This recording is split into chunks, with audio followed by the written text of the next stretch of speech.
Okay, come on. I think we I wasn't started. expecting that.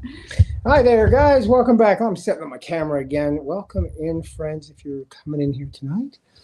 Hi there. Welcome to Dinosaur Omelette Land.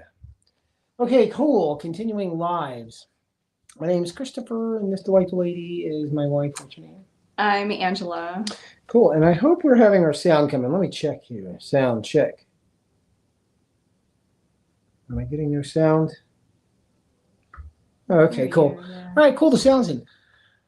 All right, guys, welcome in. Oh, before I get started, I'm doing a new thing here. So we talk a lot about education, animal welfare, animal husbandry, animal health, taking care of your critters. So a little FYI, and what do you call that? Just to let you know at the beginning, this is not medical advice. We're not veterinarians. It's just educational, fun stuff. So any conditions you may have with your birds or your animals, do take them to a qualified treatment specialist. Mm-hmm. Okay. And yeah, you guys, we invite you to ask your questions down below. If you have any questions or comments, drop them in. If you're new here and you find this of value, feel free to sub or even share these videos or anything we have here. My objective isn't being YouTube famous. I can't stand that stuff. The objective is to, provide quality information, practical information, and hopefully meet people who are like-minded, who want to do things and accomplish things and keep moving forward. That makes sense? Yeah, and people who want to better their, the quality of your life and your family and learn new skills and That's fun stuff. And new stuff we're going to learn tonight. We're going to talk about chicken brains. I'm not going to get deep into chicken neurophysiology. I like science. I love biology, but I am not a qualified neurophysicist, neurophysiology instructor. I know some basic stuff, and I went over some basic stuff for this. But some of the basic stuff is rather interesting, and it's cool to have in mind. So if you guys have any questions about that, pop it in. So what do we do here? I usually start our blabbing about our topic at about 5 or 6 minutes in. So I let people hop in here and I introduce ourselves and I tell us a little about us and who we are. Hey, Verna. Thanks for hopping in. Hey. So yeah, any new people? We are a small hatchery in southern Lancaster County, Pennsylvania. It's really pretty. I have some videos on our YouTube of our outdoor adventures. There's a lot of water features around here. It's very green and special. Mm-hmm. Yeah, anyway, that's where we live, and we raise quail. And Angela has her silky chickens, her dino puffs. Let me do a little dino puff sign. Her little dino puffs. Sorry. Here's a little. I do illustrations, so I made her signs and little characters. Anyway, if you want to see them. I breed the silky chickens specifically for pets, so people can enjoy them. They're really great for people with children or people who just want to snuggle and hold their calm, fluffy chickens. And we raise quail. Here's a quail. Yes, for the homesteading and self-sufficiency. And there's a quail with all his quail eggs, or her quail eggs. Yeah. This is a female. She's speckled. But there's quail eggs. So they're about a third the size of a regular large chicken egg. So 3-to-1 ratio of quail eggs. That's one of our main things. And that's what we started out on, was providing quail and teaching people how to raise food on a small property. Maybe they don't have room for chickens, and quail are a really phenomenal food animal. If you guys have questions about those critters, check the description. I have this fun, free, tons of information. This is a Q&A about quail. I always talk about it at the beginning of this thing, let you guys know there's good information down there. Right? Cool. And any interesting stories of the week for you, ma'am? We went biking. Yeah, we went. Christopher wanted to pursue the waterways in particular. Yeah. He's a water person, and often actually says that he would love to be a fish, specifically a fish, well, so fish that just he sits could there just all day. Relax. Just sits under the rock, comes out from the rock, goes back in the rock, comes out. He's not really doing. It's like, but he's in the water, relaxing, and yeah, he likes the water part of it as well. Yeah. So if I could be a fish for a day, I'd be a fish for a while. All right. Anyway, yeah. So we raise quail, jumbo quail, Angela's silky chickens. We have a whole big stack of baby Muscovy ducks. Angela has a box of baby Muscovy ducks. Maybe I should put a little short video on here after this. If you guys want to see that, I'll post that. Do you do any fishing? Oh, when will you get rabbits? Well, I just deconstructed a rabbit zone. We need to set up a new rabbit place. Our last rabbit was actually made into a stew. Yeah, our rabbit yesterday. hutches were in need of repair, so we're just going to restart and build a new. I like those giant Flemishes. They're good for pets. Yeah. Do I do fishing? You know what's cool, Verna? The way I like to fish, serious, I put on goggles, I go under the water, I get a net, and I'll go down. It's much more stimulating, I suppose. And I'll net some because they hide under the rocks. So if you get under the rocks, you can scare them into your net. And that's a challenge. It's fun. It's hard. But yeah, I mean, I fish with a stick too, like a normal person, but I have a tension problem. He gets impatient pretty quickly. The fish isn't biting in 5 minutes. He has caught many river eel with his bare hands. Yeah. So, yeah, but it's really neat. Once you get underwater, if you guys do out to the stream, especially if you have kids, get them goggles because as soon as you breach the surface of the water, you can see all kinds of creatures down there. Why not spear fish when swimming? I have actually done that many years ago, 20 years ago, for carp. During their spawning season, we go spear fishing. But you don't want to say that. People get traumatized when they hear spear fishing. They'll order a hamburger from the hamburger place that slaughters 50,000 cows in a day, but tell them you spear fish. It's just how we think. It's perception, so whatever. Yeah, I've done that.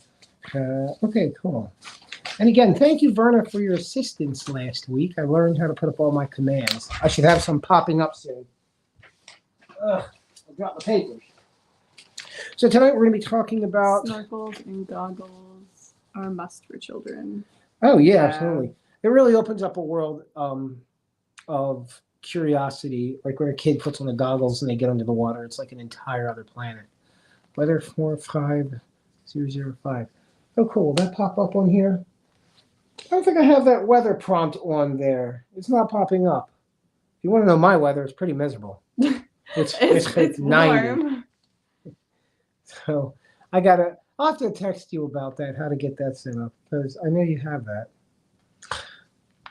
Yeah, but it's been warm down here. It's 90. I was outside all day today doing backbreaking labor in the 90-degree heat, and now we're here. So we're going to be talking about the chicken brain and how it works and some of the different components of the physiology of the brain, what's similar to the human, and how knowing this stuff. I mean, you're not going to be going out there examining chicken brains, but having this knowledge in hand, the thing with knowledge is you become more intimately aware of your surroundings, you appreciate things more, you have a greater depth of understanding, and it just becomes a great appreciation. Rather than, oh, look, my chicken's eating rocks. Well, why is your chicken eating rocks? You learn about it. I was like, oh, that's really fascinating. They instinctively know to swallow small pebbles to go into the gizzard to grind their food. And people start learning that, and it's like, wow, so that's how they chew their food. Yeah, wow. So it's knowledge. Yeah. And then having an understanding of the basic, thought process of chickens that can help people understand what's going on and why they may be acting a certain way or not. Yeah, and I'm not about knowledge for the sake of being a brainiac. I just mean experience. We each do different things. We have different experiences. Thusly, we become different people. That's why we're all different. And that's knowledge. Our experience is knowledge. It's just the things we've done. And so I think all this stuff's really cool. I do think it's pretty interesting stuff to know, and it's practical. All right, the chicken brain is now 9 minutes in. Oh, that was long. Wow. Because we talked about what we did. Oh, yeah. Sorry. The adventuring. It didn't work. I have to send the prompt too. Okay. Yeah, thank you, Myrna. So the chicken brain, we're going to explain the chicken brain, how it works in practical ways, and discussing some common myths about chickens. Some people call people chicken brains, meaning that they're not that bright. But chickens are actually more intelligent than you would imagine. I have a really cool chicken intelligence fact that I'll be bringing up later. A couple of them, actually. So the difference, human brain weighs about 200 times as much as a chicken brain. I mean, obviously, we have a bigger brain. This is a human. Yeah, so a chicken brain weighs about 1/200th of our brain. They're little chicken brains, but the chicken brain and animals in general, their physiology is designed for what they do, their environment and how they function. And their brain is a very specialized tool. So a chicken brain is a very specialized tool. We humans with these big, giant skulls. We're not specialized like that. We're generalized. Mm-hmm. What I mean is, we don't just take a stick and eat ants. Take a stick and eat ants. Mm-hmm. We can design things. We can think abstractly. So Analyze. yeah, so we have a general intelligence where we can put it anywhere and do really almost anything. We can generalize. We don't have to be specific. Whereas most animals, of course, are quite specific. Ants build anthills. And the colony animals, some ants have very specific jobs from other ants. Mm-hmm. I love ants. Yeah. Same with the bees. And the chicken, of course, its brain is designed for its specializations. Okay, I'm getting a whole bunch of messages. Verna, I'm seeing your messages. I'll have to check And we have more people in. Okay. Yeah, hi, everybody. Oh, Kate, is that right? Katie? Hey, folks, hope you're doing well. Hey, hon, thanks for stopping in. Yeah, so we are, one of the great things about being a human is we have this general intelligence. We can really do anything and apply our, our abstract thinking to any kind of endeavor and just create new things. Animals, they're specialized. They're specialized to their environment. And I always like to say this. I sound very callous. We, as humans, biologically, and animals are kind of designed to do things. Find food, mate, and not die. Mm-hmm. That's the three main things. Mm-hmm. And then, you have branching applications down below those. But even humans, I'm not getting into the philosophical, emotional, spiritual debate about it. Just biologically speaking. Katie said, I feel some humans have missed the general intelligence. Yeah. Well, I could go on, I have gone on rants about this for a long time. And I don't put people down for adapting to their environment. And I think we have a cultural environment that, it is without question, objectively speaking, comparative to historical humans, it's a very, very comfortable culture, and we're very wealthy. Even if you're poor, you're wealthy, and you don't realize it, historically speaking, because you're not spending the majority of your day trying to find calories. 10,000, 15,000 years ago, our efforts were to find calories, not freeze to death, etc. But now we can watch Netflix and eat chips. Yeah, so if people aren't being challenged so much, just in a basic way, then. But there's many positive things for having our advanced civilization. We can have pet chickens. He's not touching the subject at all. Okay, I don't want to touch on it. Yeah, we're moving on. Yeah, so the chicken is a specialized creature like any creature, and its brain is specialized to do what it's supposed to do. And we all have chickens. And the reason this stuff is going to be important to know, and a lot of it I think we've gone over before, but we're going to talk about specifics regarding the brain, is that the more we know about our critters, the better we can take care of them and understand them. These animals are intelligent, they are social, and they do acclimate and recognize us. They recognize you. Like when you interact with them, if a stranger comes in to give them food, they're going to skid away. They're scared. You come in and give them food because they're used to you and they recognize you, they're going to come running up to you. They know you're safe. Yeah, exactly. And then they can recognize their flock mates as well. And that's just not from conditioning. So what do we have? Let me go into thalamus. Let me go into this. I'm not going to go into brain structure quite yet. So yeah, but the animals will get used to and recognize us. In fact, I'll give you the chicken fact. I was going to tell you later. A chicken can remember up to 100 faces for months. Months.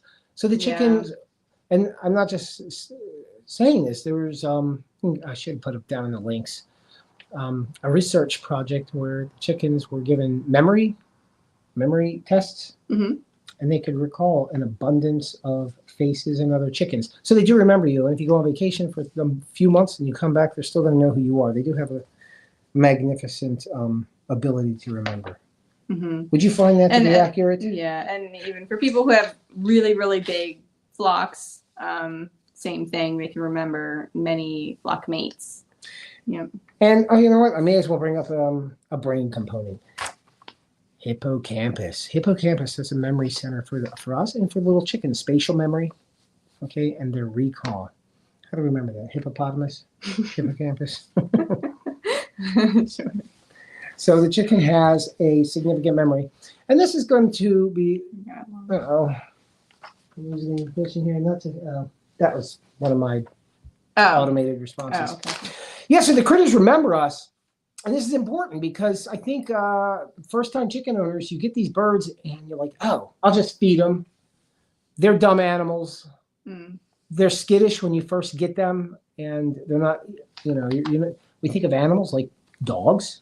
We expect dog is the baseline behavior we want from animals. With the response to the yes. With the wagging So the way tail. we understand other animals is from our baseline of dog. Mhm. I expect Or dog human. or better, and if you're not giving me dog, then you're not a good pet and you're not a good animal. So chicken does not give you dog initially. No. It works its way up to a low level of dog because of its brain apparatus, and it does start to remember you.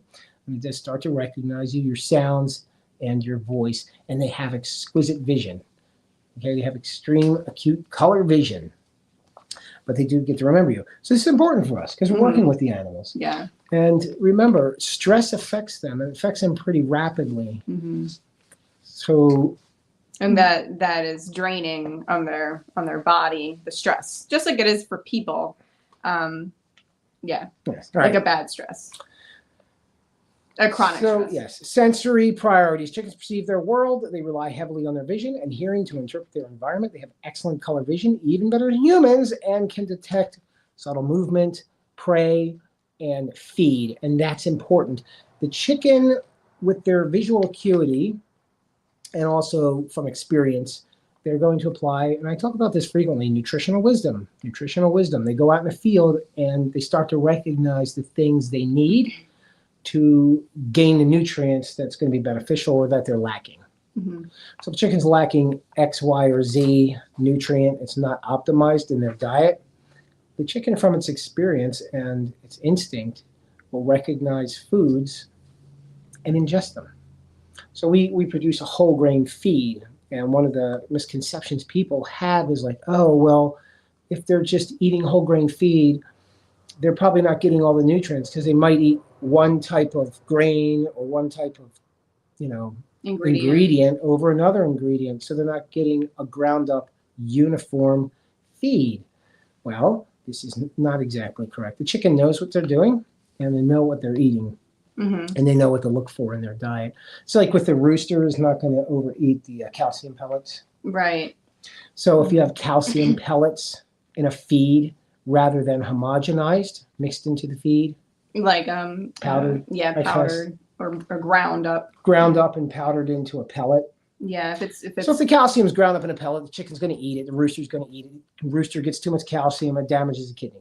Mm-hmm. However, if the calcium is in like shells, oyster shells or something like this. Like crushed oyster shell or crushed limestone. Easy to pick around. Yeah, the rooster knows not to eat it. Mm-hmm. It's their instinct. Mm-hmm. They're quite bright. So even the hens, they will eat if it's crushed so they can pick up around it. The hens will eat what they need, even with the calcium. They will, some days they'll eat a lot more. Other days, there'll be plenty left over in their bowls. But if it's ground up and in like a pellet. Excuse me, sorry. It's the end of a long work day for us. And if it's like in the food, like in a way that they have no choice but to eat the amount in there, then they may get too much. But the hens there'll be calcium deposits that pass onto the eggshell. So sometimes you'll see little bumps on the eggshell, and that's the extra calcium passing through. Right. Interesting thing about chickens and humans, as a matter of fact, our brains use a significant portion of our calories. So the brain is a metabolically expensive baseline organ to house. Mm-hmm. Humans have these giant brains. It uses a lot of calories. I mean, I hear the number of about 20% of resting calorie being used in brain function. Remember, the brain in us and in the chicken, it's always on. It's always turned on. It's always doing something. It's processing. Mm-hmm. It's keeping my balance. It's making my heartbeat. It's doing all this neat stuff at all times. So it's always using energy. The same with the chicken. And the chicken, their energy needs. Well, how am I going to word this? I was trying to lead into the stress factor and overwhelming them. Well, Oh, go ahead. No, go. Well, so the chickens, you'll see them in our notes here. You'll see them being active, very busy, voraciously looking for food and digging and pecking. And then, a little while later, you'll see them just kind of laying around or standing, resting, even napping. And it's just part of the way their brains work, using a lot of energy to do some sort of focused task, and then they rest because of that use of energy. But don't be mistaken. Just like when we're thinking and we're doing a lot of cognitive activities, we're not using much more energy. Like our brain's not all of a sudden going up 10% more. It might be 1%. Maybe it's a small, negligible amount, perhaps, of more energy. Like if you're intensely working, doing cognitive stuff at a workplace, your brain is kicking a little more, but not significantly enough where you're ingesting a ton of more calories. But with the stress part, they'll adapt rather to sounds and sudden sounds. They're instinctively going to perceive loud, sudden sounds as a potential danger because they are prey animals. So they'll tense up. They may flee. They may they're going to be in a state of awareness, heightened awareness, and that's a level of stress. Yeah. And though if it's like a stress takes energy out of them. Right. Stress takes that energy out of anything. And then, but they like routine. So with routine, even if there are loud sounds, if it's a routine sound that they hear regularly, they'll adapt to it. But the routine will help them to be, relaxed and be able to trust their surroundings more. There might be things that are not instinctual to them, like their survival or whatever, that we interact with them. Maybe it's just us picking them up and treating them more like pets rather than birds. Yes, the stress is physiologically taxing. We discussed this, I think, last week. We did a stress video. Yeah, I think so. And you know what? It dawned on me, an easy way to think of stress in humans or in animals is it's a survival mechanism. It's supposed to come in bursts. And it affects the immune system. The immune system is always on, but it's low level. And the way I think of it is like in a jail or something. I haven't been to prison, but so I imagine like the stress response is like all the guards rushing in, coming in to calm a problem. And the immune response, the immune system, is just the night watchman who's sitting in a chair waiting for something. He's just chilling out, but he's always kind of just chilling out. He's not high energy. So the immune system is always turned on in the back. So when the animal's stressed, when we're stressed, our energy is being diverted to the survival mechanism, and it's sucking energy out of their body and out of their brain. Blessings have to go, oh, that's okay, Brian. Thanks for stopping in. Have a good meal. And have a good night. Thanks for coming in. I'll keep looking at my iPad down there. So, so they, like we mentioned earlier, when you get new birds, or maybe they're young and they're not used to you yet, they may view being held, being confined in your hands, being captured, that sort of thing, and then held close to you as a scary thing that could potentially, like they might perceive it as like they're getting pinned to be eaten, and it's just kind of scary for the first however long it takes for them to adjust to you. But then their brains will realize that this is it's not a natural kind of thing to their wiring, but they'll adapt to it and realize, oh, this is actually a good thing. But this calm, routine interaction with a human being picked up and talked to nicely, and then it's not a stress anymore. That is correct. All right. Moving on. These animals have social intelligence. They have the hierarchy, the pecking order. We discussed that before. So I think this is coming from thalamus. No, not thalamus. Amygdala. So we have an amygdala. Humans do. Chickens have an analogous or similar region, but it's not the same thing. The amygdala is in the human or the mammal. But the chicken have a similar portion of their brain, which is processing their fears and social behavior in human. And chickens do have a similar region that helps them understand social ranking and hierarchy in their pecking order. Right? When we see them doing their pecking order, and we talk about pecking order all the time. Yeah, it's pretty important to them because it's how they function within a group. And again, order. yeah, but all these things are there in place to facilitate producing offspring, keeping the offspring alive, and having strong genetics in the flock. And you see that in all animals, like the weaker critters are kind of sometimes intentionally pushed out by the other animals. And the relationship, the bonding relationships are very important as well, because any group of animals, they're going to rely on each other to, you know, alert for any danger or to preen and have bonding, like social interactions, or even help raising young, you know, whatever type of animal that's in a group. That's typical behaviors, including the chickens. Yes, indeed. Now, there was one other very interesting thing about these chickens. Oh, chicken empathy. So I was reading some studies about like unusual things you don't generally think about in chickens, like chicken empathy. I mean, we hear about elephants crying when there's a squished elephant on a train track. Well, you know what I'm talking about. I've never seen one on a train track, but yes, I know what you're talking about. Yes. Elephants get sad. Grieve, they'll come visit the bones, yeah. So the chickens are exhibiting similar things. And I think most of you guys, if you work with animals, you'll see them exhibit these, what seem to be emotions, like they're showing loss, they recognize loss. And of course, in this study, I should have put all this stuff down in the notes. The chicken mamas are I guess, what do you call it? What do you call it? Grieving? Yeah. I don't speak English too good.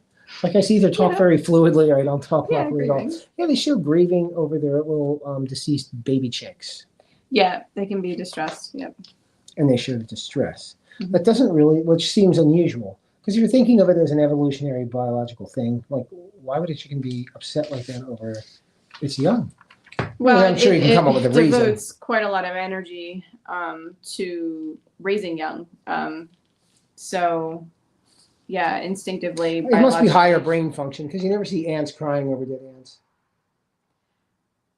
I mean, they get upset. What do you guys think? When their colony gets raided and they're trying to save the babies, the pupas, you know, they're removing them and trying to move them somewhere safe. So let me talk about the ant colony. I always use the ant colony as a really great example of a computer, but it's biological, because it's not self-aware, it's not conscious, and it's highly intelligent. I always talk about this. I think it's fascinating because it's a very intelligent structure. And I like to use that as an example and try to apply it to other organisms. But the anthill is highly structured. It has different functions, whatever their duties are, and it's all working for a common goal. You know, new baby ants and propagation of the genes. Integrity of the colony. And it's very, very fascinating. It's very ordered. It's very precise. And it's what's neat about that, of course, is it's comprised of not one organism, but many hundreds of thousands, or tens of thousands or more, all working toward the same goal. But they don't know. They don't know they're going for this goal. They're just they're not like, I gotta go to ant work. I dig more tunnels today. It's hardwired into them, though. Correct. You know? It's like my heart is beating. My heart doesn't know to beat. Well, maybe it does. I'm a human. It's hard to say. All right, say Angela is in the camp of ants are thinking that they got to get work done. I'm in the camp of their program. No, it's just with a strand of DNA. I think that there's a little bit more to them than that, because of the way they react to different things. Now we're going into a question of collective consciousness. Each other. Yeah. I was just thinking. All right, well, I just want to use that as an interesting. Okay. I'm an animal person. I really love wildlife and stuff. So, well, my next video will be on anthills. Is there a collective consciousness that guides the function of these anthills, or is it strictly chemical and biological? You know, that's how they communicate. They sniff each other. The pheromones and stuff. Yeah. All right. So anyway, that was off of chicken talks. So we're talking about social intelligence and brain function and flock dynamics. And yes, the chicken's brain does recognize and possess social cues, body language, calls, pecking behaviors, the chicken dance. Is that what they do? The rooster dance, that mating dance? Yeah. Which again is interesting to me. It seems like what a waste. Why are these birds dancing? It doesn't make any sense to me. But it's there, and it's in a lot of animals. Yeah, I mean, the birds of paradise with their So they extreme, have these extreme shows. dances and The puffer fish. Yeah. These fish, these animals, they do all these elaborate displays to gain a And mate. then the females just sit there and study the feathers and the behavior. So the chicken's doing the same thing. And but that does create, the evolution of the bettering of the species. Yes. Oh, I never talk about cerebellum. Cerebellum.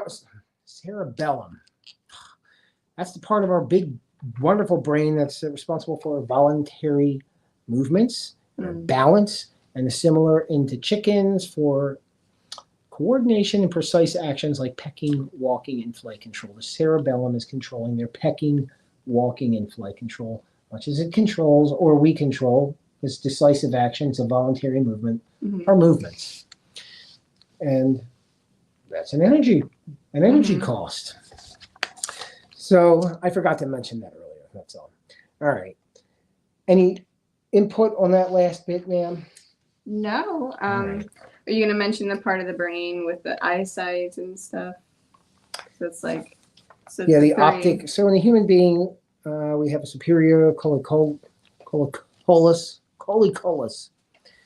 Optic tectum. Optic tectum. Are you looking for terms in the chicken? Well, I just know that eyesight's a big deal for birds. Yes, it is. And it's in the optic tectum in the chicken is dominant region for detecting movement and reacting quickly to threats. So that's a word of the day. Optic tectum is the dominant brain region for detecting movement, which is important for chickens because they're prey critters and they need to be aware, and they're always keeping an eye out.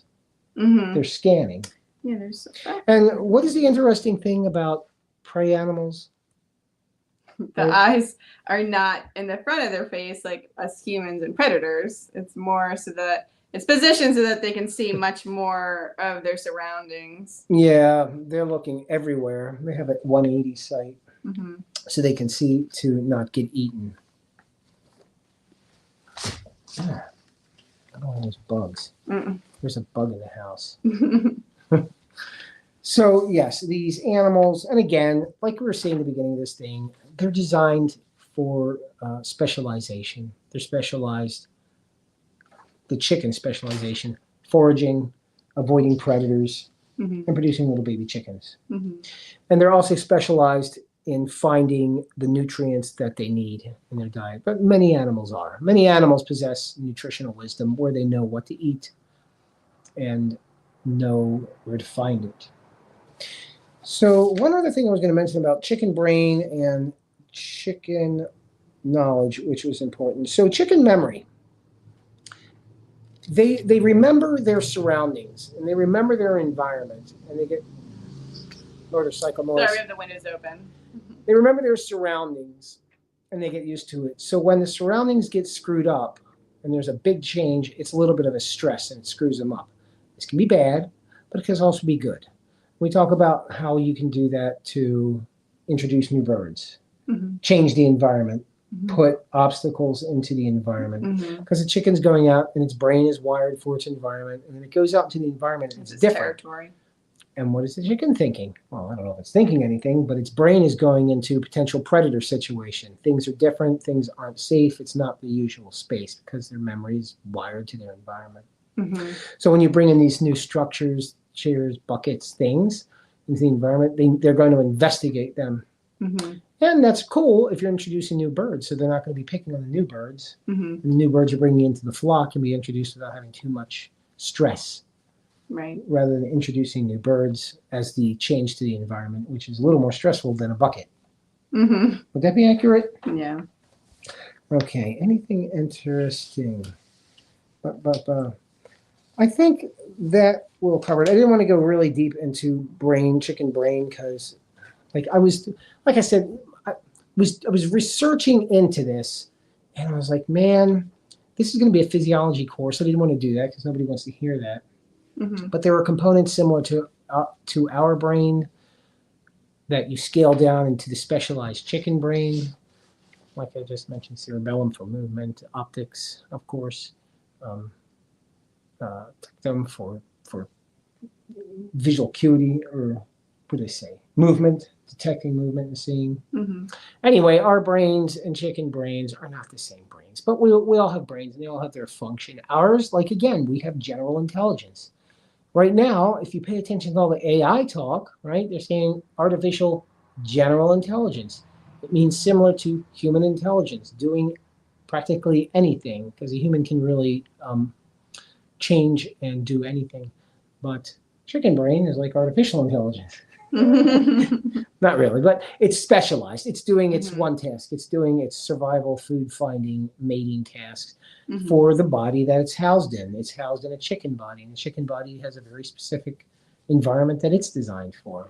Oh, hi, Taco. Taco, what's up? We're getting ready to end. Actually, I wanted to do a short one today, too, because we were out all day today doing severe labor.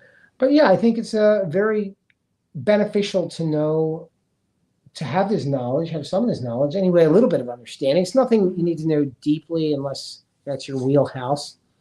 And it's certainly not mine. All right. But I do like chicken science for sure. I really like chicken nutrition, more specifically. Like we worked when we were developing our chicken feed to put a lot of work into that, which I already liked, nutrition science and food chemistry and the chemistry surrounding that, and the cellular biology and the things that are happening at that level. But yeah, this is all very fascinating. It's all part of their system. The chicken is a system. Did I already discuss this? I always mention this. I think. Do you understand like my theory of system? Well, it's not my theory, but systems theory. I look at things as a system, and system theory dictates that anything, human, chicken, they are complex systems, right? They're functioning, they're doing something, and it's comprised of many subsystems. I have a heart, that's another system. I have a brain, that's a big complex system. I have a skeleton, that's a system. I have a digestive tract. These are all different systems. And those systems have smaller systems inside helping those things function. And so when I look at any kind of subject, I like to look at the fundamental of what is the objective of that system. What is that thing supposed to do? You know, what is its foundation? What's the fundamental? And then work backwards. And it helps me to, that's just my way of doing things. It helps me problem solve. Rather than looking at the problem first, like, oh, there's this bad thing going on here. I'm like, okay, well, before we look at the bad thing going on here, what's the overall objective of the entire system?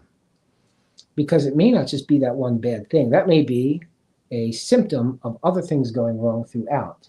You know, like with your chicken, like a predator comes in, like, oh, the latch on the chicken house wasn't secure. Well, hold on. What was the function of this whole area? Maybe it was the fencing. Maybe it was some other thing. So it could be indicative of a break in some other area. Does that make sense? I'm trying to make metaphor off the top of my head. It's kind of hard. But does that make sense? Yeah. Kind of. So I look at chickens in the same way. Chicken is a system, and it's really its goal is, and at least in the context when we're keeping them, is to be healthy and function well. And if they're doing that, they're going to lay eggs. Maybe they're going to have baby chickens. They're going to be healthy. They're not going to be stressed out. Taco, let me pick this up. While I eat my blueberry pie, I wonder what's that going to do to me on a cellular level. Seriously, though, it's true what you're saying. Yeah, well, you know, that's the thing. So the dose determines the poison. Who says? And the frequency.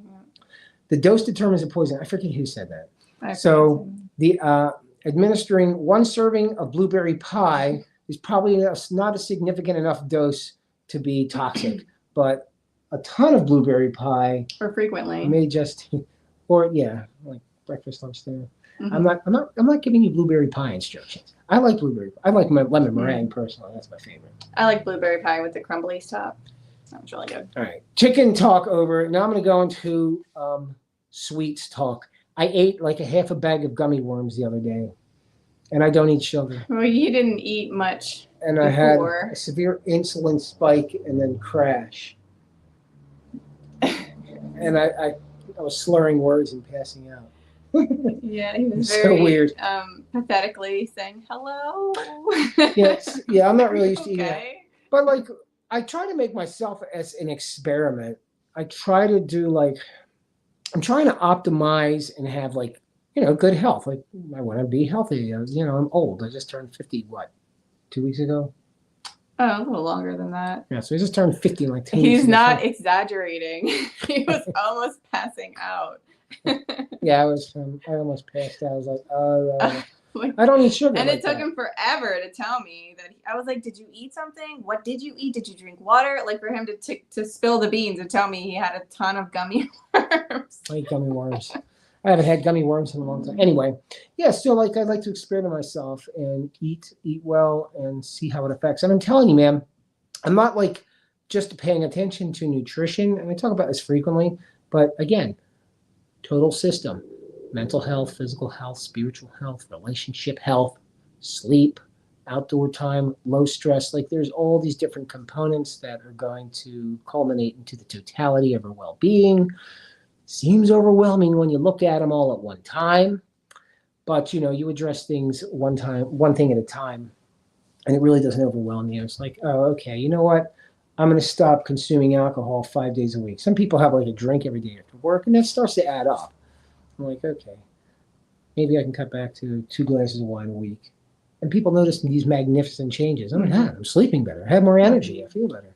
Mm-hmm. Or, you know what? Instead of eating a sugar thing in the morning, I'll switch out and have XYZ and drink water instead of this. I'm like, oh my goodness. Yeah, I noticed a change.